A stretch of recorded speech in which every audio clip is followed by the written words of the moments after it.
Communication. இந்த communication அப்படின்னு சொல்லி வந்த உடனே இதை பற்றி பேசும்போதே நம்ம பொதுவாக ஆங்கிலத்தில் பேசுகிறது அப்படிங்கிற மாதிரி நினைக்கிறோம். அப்படி இல்லைனா ஒரு ஸ்மால் பிஸ்னஸ் ஓனர், ஆண்டர்ப்ரனர், ஒரு கம்பெனியில் பெரிய பொறுப்பில் இருக்கிறவங்க, இவங்களுக்கெல்லாம் நல்ல கம்யூனிகேஷன் ஸ்கில் வேணும் அப்படின்னு சொல்லி நினைக்கிறோம். இதெல்லாம் உண்மை தான். ஆனால் அதே நேரத்தில் கம்யூனிகேஷன் அப்படிங்கிறது ஈவன் ஒரு ஹஸ்பண்ட் அண்ட் ஒய்ஃப், ஒரு பேரண்ட்ஸ் பிள்ளைங்க கிட்ட, ஃப்ரெண்ட்ஸுக்கு நடுவில், இந்த மாதிரி எல்லா இடத்துலையுமே இந்த கம்யூனிகேஷன் அப்படிங்கிறது ரொம்ப முக்கியமான பங்கு வகிக்குது. நம்ம எப்படி கம்யூனிகேட் பண்ணுறோம் அப்படிங்கிறது தான் நம்முடைய லைஃப்பில் மிகப்பெரிய ஒரு இம்பேக்டை உண்டாக்குது.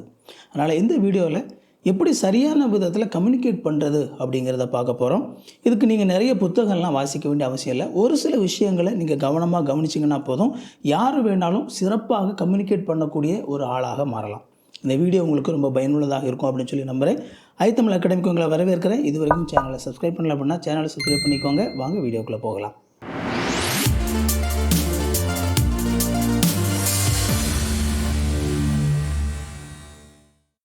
இந்த கம்யூனிகேஷன் அப்படிங்கிறது ஏன் ரொம்ப முக்கியமானதாக இருக்குது அப்படின்னா, இது நம்முடைய வாழ்க்கையினுடைய வெற்றியோட தொடர்புடையது. நம்ம எந்த அளவுக்கு சரியான விதத்தில் கம்யூனிகேட் பண்ணுறோமோ அந்த அளவுக்கு தான் நம்முடைய வாழ்க்கையில் நம்ம செய்கிற எல்லா விஷயங்கள்லையுமே வெற்றி அடங்கி இருக்குது. ஸோ நீங்கள் சரியான விதத்தில் கம்யூனிகேட் பண்ணணும் அப்படின்னா நீங்கள் தெரிஞ்சுக்க வேண்டிய முதல் விஷயம், ஆக்டிவ்லி லிசன். காது கொடுத்து கேளுங்க.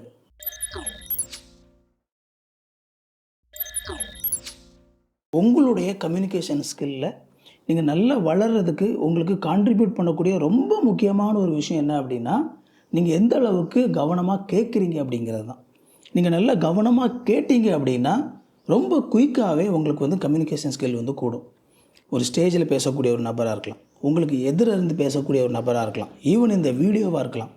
நீங்கள் எவ்வளவா காது கொடுத்து கவனமாக கேட்குறீங்களோ அந்த அளவுக்கு உங்களுடைய கம்யூனிகேஷன் ஸ்கில் கூடும். ரொம்ப முக்கியமாக உங்களுடைய கம்யூனிகேஷன் ஸ்கில்லை வளர்த்துக்கிறதுக்கு ஏற்கனவே நல்லா கம்யூனிகேட் பண்ணக்கூடிய திறன் உள்ளவங்க இருப்பாங்கள்ல, அப்படிப்பட்ட நபர்கள் பேசுகிறத நீங்கள் கூர்ந்து கவனிங்க. அவங்க சொல்ல வரக்கூடிய கருத்தை எப்படி தெளிவாக மக்களுக்கு கன்வே பண்ணுறாங்க, எப்படி மக்களிடத்தில் அவங்க கம்யூனிகேட் பண்ணுறாங்க அப்படிங்கிறத தெளிவாக கவனிங்க. அதே மாதிரி உங்களுக்கு எதிராக உட்காந்து ஒருத்தர் உங்கள்கிட்ட ஒரு விஷயம் பேசிகிட்டு இருக்காங்க அப்படின்னா, வெறுமனே சும்மா சரி கேட்கணுமே அப்படிங்கிறதுக்காக கேட்காம அவங்க என்ன சொல்கிறாங்க அப்படிங்கிறத உள்வாங்கிக்கிறதுக்காக, புரிஞ்சுக்கிறதுக்காக நீங்கள் கவனமாக அவங்க என்ன பேசுகிறாங்க அப்படிங்கிறத கேளுங்க. ஸோ இதுதான் ஒரு ஆக்டிவ் லிசனிங் ஸ்கில் அப்படின்னு சொல்லி சொல்லுவாங்க.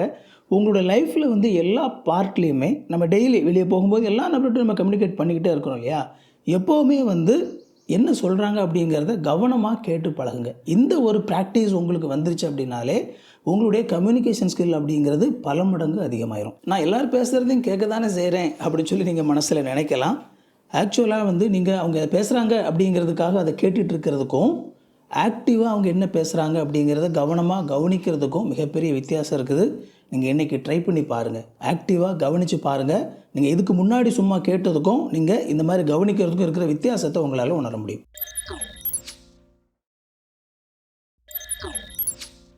அடுத்ததாக ஆஸ்க் கொஸ்டின்ஸ். இப்போ நீங்கள் டீப்பாக கவனிச்சிக்கிட்டு இருக்கிறீங்க, அவங்க என்ன சொல்கிறாங்க அப்படிங்கிறத ஆக்டிவாக கவனிச்சிக்கிட்டு இருக்கிறீங்க.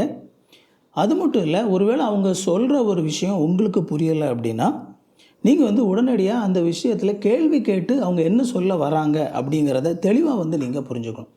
பல பேர் பார்த்திங்க அப்படின்னா இதில் தான் மிஸ்டேக் பண்ணுறது. ஒரு விஷயத்தை கேட்டு தெளிவுபடுத்துறதுக்கு இது பண்ண மாட்டாங்க, அப்படியே கேட்டுட்டு புரிஞ்சுக்கிட்டு தான் நினைப்பாங்க. ஆனால் இந்த மாதிரி ஆக்டிவாக லிசன் பண்ணுறதுல உள்ள ரொம்ப முக்கியமான ஒரு விஷயமே என்ன அப்படின்னா, நீங்கள் எந்த விஷயம் உங்களுக்கு புரிஞ்சிருக்குது, எந்த விஷயம் உங்களுக்கு புரியலை அப்படிங்கிறத ஈஸியாக டிட்டர்மின் பண்ணிடலாம். ஸோ ஒரு பர்டிகுலர் விஷயம் உங்களுக்கு புரியலை, அவங்க ஒரு விஷயத்தை சொல்கிறாங்க, அது என்ன அப்படிங்கிறத கரெக்டாக கண்டுபிடிக்க முடியல அப்படின்னா இமீடியட்டாக அந்த விஷயத்தில் ஒரு கேள்வி கேளுங்க. அப்போ அந்த மாதிரி கேள்வி கேட்கும்போது அவங்க அதை இன்னும் கொஞ்சம் எக்ஸ்பிளைன் பண்ணி சொல்லுவாங்க. அந்த மாதிரி எக்ஸ்பிளைன் பண்ணி சொல்லும்போது உங்களால் ரொம்ப ஈஸியாக அவங்க என்ன சொல்கிறாங்க அப்படிங்கிறது உங்களால் புரிந்து கொள்ள முடியும்.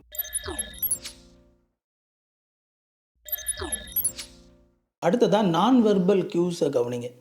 ஸோ முதலாவது நீங்கள் கவனமாக கேட்டுட்ருக்கிறீங்க. அடுத்ததாக உங்களுக்கு ஏதாவது ஒரு சந்தேகம் வந்துச்சு அப்படின்னா அதை கேள்வி கேட்டு நீங்கள் புரிஞ்சுக்கிறீங்க. மூணாவதாக நீங்கள் ரொம்ப கவனமாக அவங்க வார்த்தைகளுக்கு அப்பாற்பட்டு அவங்களுடைய உடல் மொழியை நீங்கள் கவனிக்கணும். ஒரு கம்யூனிகேஷனில் வெறுமனே வார்த்தைகள் மட்டும் கிடையாது, நம்முடைய முழு உடலும் கூட பேசுது.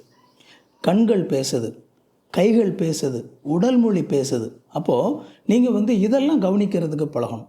இப்போ வெறுமனே ஒருத்தர் என்ன சொல்கிறாங்க அப்படிங்கிறத கவனிக்கிறதுக்கும் அவங்களுடைய உடல் மொழியும் சேர்ந்து நீங்கள் கவனிக்க பழகினீங்க அப்படின்னா இன்னும் ரொம்ப ஈஸியாகவே உங்களால் வந்து அவங்க என்ன சொல்கிறாங்க அப்படிங்கிறத கண்டுபிடிக்க முடியும். இன்ஃபேக்ட் இந்த ஸ்கில்லை வந்து நீங்கள் ரொம்ப நல்லா வளர்ந்தீங்க அப்படின்னா ஒரு நபர் உண்மையிலேயே பேசுகிறது வந்து உண்மை தான் சொல்கிறாங்களா, பொய் சொல்கிறாங்களா, இல்லை கம்ஃபர்டபுளாக பேசுகிறாங்களா, நர்வஸாக இருக்கிறாங்களா, இது எல்லாத்தையுமே வந்து அவங்களுடைய உடல் மொழியில் கவனிக்கலாம். பெரும்பாலும் வார்த்தைகளில் வந்து மக்கள் அதை காட்ட மாட்டாங்க. ஆனால் அவங்களையும் அறியாமல் அவங்களுடைய உடல் மொழியில் வந்து அவங்க மனசுக்குள்ளே என்ன இருக்குது அப்படிங்கிறத காட்டிடுவாங்க. இந்த மாதிரியான உடல் மொழி அப்படிங்கிறது ஃபேக் பண்ணக்கூடியது தான். ஆனால் எப்போவுமே ஃபேக் பண்ணிகிட்டு இருக்க முடியாது. ஏன்னா அது அந்த அளவுக்கு ஒரு ஸ்ட்ரெஸ்ஸை கொடுக்கும்.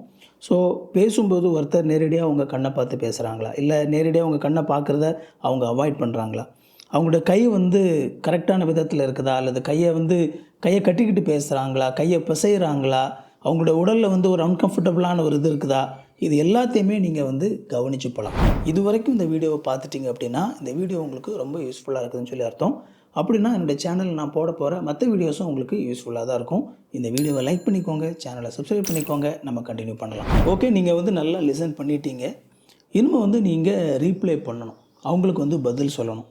ஸோ இதுதான் கம்யூனிகேஷன் இல்லையா? ஒருத்தர் சொல்கிறத கேட்குறோம், அப்புறமா நாம் வந்து அவங்களுக்கு ஒரு ஆப்டான பதில் சொல்கிறோம்.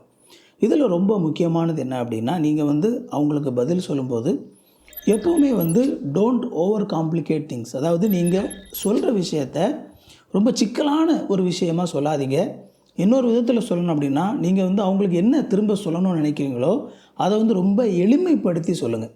ஒரு சில நேரத்தில் நம்முடைய இந்த கம்யூனிகேஷனில் நம்ம சரியான விதத்தில் வந்து கம்யூனிகேட் பண்ண முடியாததுக்கு அல்லது மிஸ் அண்டர்ஸ்டாண்டிங் எல்லாம் வர்றதுக்கு காரணமே இந்த மிஸ்கம்யூனிகேஷன் தானே. ஸோ இந்த மிஸ்கம்யூனிகேஷன் ஆகிறதுக்கான அடிப்படை என்னன்னு சொல்லி பார்த்தீங்க அப்படின்னா, ஒரு சில பேர் வந்து அவங்க பதில் சொல்லும்போது அந்த ஸ்டேட்மெண்ட் வந்து குழப்பமானதாக இருக்கும். அந்த ஸ்டேட்மெண்ட் வந்து ஒரு கன்ஃபியூசிங்கானதாக இருக்கும், ரொம்ப காம்ப்ளிகேட்டடானதாக இருக்கும். அந்த சென்டென்ஸ் வந்து ரொம்ப நீளமானதாக இருக்கும், வார்த்தைகள் வந்து சரியானபடி வைக்க வேண்டிய இடத்துல இல்லாமல் இருக்கும். இந்த மாதிரி இருக்கும்போது நீங்கள் என்ன சொல்லணும்னு நினைக்கிறீங்களோ அதை வந்து சரியான விதத்தில் கன்வே பண்ண முடியாது. நீங்கள் வந்து நம்ம சொல்லிட்டோம் அப்படின்னு சொல்லி நினைப்பீங்க, ஆனால் ஆக்சுவலாக நீங்கள் வந்து சொன்னது வந்து எதிர இருக்கிறவங்களுக்கு கேட்டவங்களுக்கு புரியாது. அதனால் எப்போவுமே நீங்கள் பேசுகிற விஷயங்களை வந்து எளிமைப்படுத்தி பேசுகிறதுக்கு புரிஞ்சுக்கோங்க. ரொம்ப நீளமான சென்டென்ஸ் எல்லாம் பேசாதீங்க, சென்டென்ஸுடைய நீளத்தை குறைக்கணும். அதே மாதிரி ரொம்ப டெக்னிக்கலான விஷயத்தையும் பார்த்திங்க அப்படின்னா அப்படியே டெக்னிக்கலாக சொல்லாமல் எதிர இருக்கிறவங்களுடைய சூழ்நிலையை பொறுத்து எளிமைப்படுத்தி அவங்களுக்கு சொல்லுங்கள். ஸோ இது வந்து உங்களுடைய கம்யூனிகேஷன் ஸ்கில்லில் ரொம்ப ரொம்ப முக்கியமானது.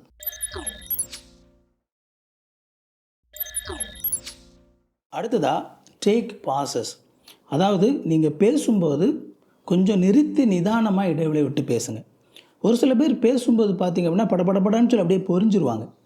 அந்த மாதிரி பேசும்போது நீங்கள் என்ன பேசுகிறீங்க அப்படிங்கிறத வந்து எதிர இருக்கிறவங்களால புரிஞ்சிக்க முடியாது. ஏன்னா நீங்கள் பேசுகிற வேகத்தில் வந்து அவங்க நீங்கள் என்ன பேசுகிறீங்க அப்படிங்கிறத அவங்க மைண்டில் வந்து ப்ராசஸ் பண்ண முடியாது. ஸோ நீங்கள் குயிக்காக வந்து நம்ம தான் சொல்லிட்டோமே அப்படின்னு சொல்லிவிட்டு நீங்கள் போயிடுவீங்க.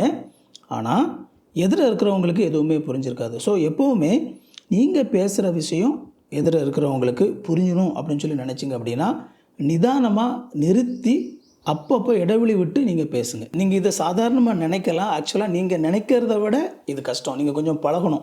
ஏன்னா வழக்கமாகவே நம்ம வந்து ரொம்ப ஃபாஸ்ட்டாக கடகடன்னு சொல்கிறத சொல்லி முடிச்சுட்டு நம்ம போயிடணும் அப்படின்னு சொல்லி நினைப்போம். பட் ஆக்சுவலாக இது நீங்கள் கொஞ்சம் இந்த மாதிரி பேசி நீங்கள் பழகணும். இதுவும் நீங்கள் சரியான விதத்தில் கம்யூனிகேட் பண்ணுறதுக்கு ரொம்ப முக்கியமான ஒரு திறன்.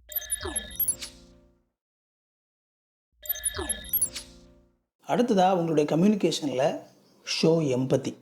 அதாவது ஒரு நபர்கிட்ட நீங்கள் பேசும்போது அவங்க வந்து என்ன விஷயம் ஷேர் பண்ணுறாங்க அப்படிங்கிறதுல நீங்கள் வந்து எமோஷனலாகவும் அதில் வந்து இன்வால்வ் ஆகணும்.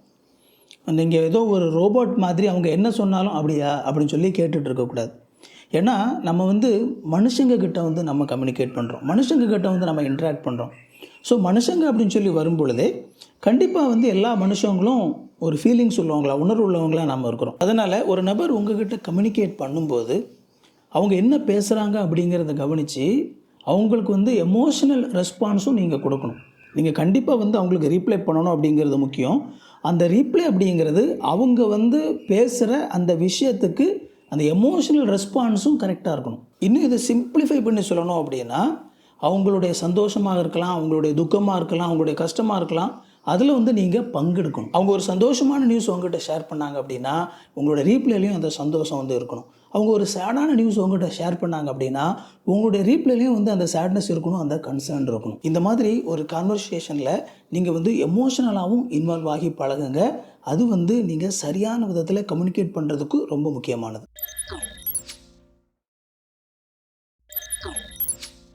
அதே மாதிரி உங்களுடைய கம்யூனிகேஷன் எஃபெக்டிவாக தொடர்ந்து இருக்கணும்னு நினச்சிங்க அப்படின்னா, யூஸ் எக்ஸாம்பிள்ஸ் அண்ட் அனக்டோட்ஸ். ஒரு சில எடுத்துக்காட்டுகளையும் ஒரு சில கதைகளையும் கூட பயன்படுத்துங்க. மோஸ்ட்லி இது வந்து பார்த்திங்க அப்படின்னா ஸ்டேஜில் பேசுகிறதுக்கு தான் அது ரொம்ப முக்கியமானது. அப்படின்னாலும் ஒரு சில சூழ்நிலைகளில் நம்ம தனிப்பட்ட விதத்தில் பேசும்போது கூட இதை பயன்படுத்த வேண்டியது இருக்கும். எல்லா சூழலையும் பயன்படுத்த வேண்டியது இருக்கும். ஸோ நீங்கள் பேசுகிற விஷயம் எதில் இருக்கிறவங்களுக்கு புரிய மாட்டேங்குது அப்படிங்கிறத நீங்கள் சென்ஸ் பண்ணிங்க அப்படின்னா, உடனடியாக வந்து அவங்களுக்கு அதை புரிஞ்சுக்கிறதுக்காக ஒரு சில எடுத்துக்காட்டுக்களை சொல்லுங்கள். அல்லது அவங்க அதை புரிஞ்சுக்கிறதுக்கான ஒரு சில ஸ்டோரிஸை சொல்லுங்கள். ஸோ ஏன்னா ஒரு சில நேரங்களில் நம்ம வெறுமனே அந்த அப்ஸ்ட்ராக்ட் சும்மா அந்த கான்செப்டை மட்டும் பேசும்போது பல நபர்களால் அதை வந்து உள்வாங்க முடியாது. அப்போ அதை புரிஞ்சுக்கணும் அப்படின்னா அது சார்ந்த ஒரு கதை, அது சார்ந்த ஒரு எடுத்துக்காட்டு, அதை சொல்லி அவங்களுக்கு புரிய வச்சிங்க அப்படின்னா ரொம்ப ஈஸியாகவே எதிர கேட்டுக்கிட்டு இருக்கிறவங்க நீங்கள் என்ன சொல்ல வர்றீங்க அப்படிங்கிறத புரிஞ்சுக்குவாங்க.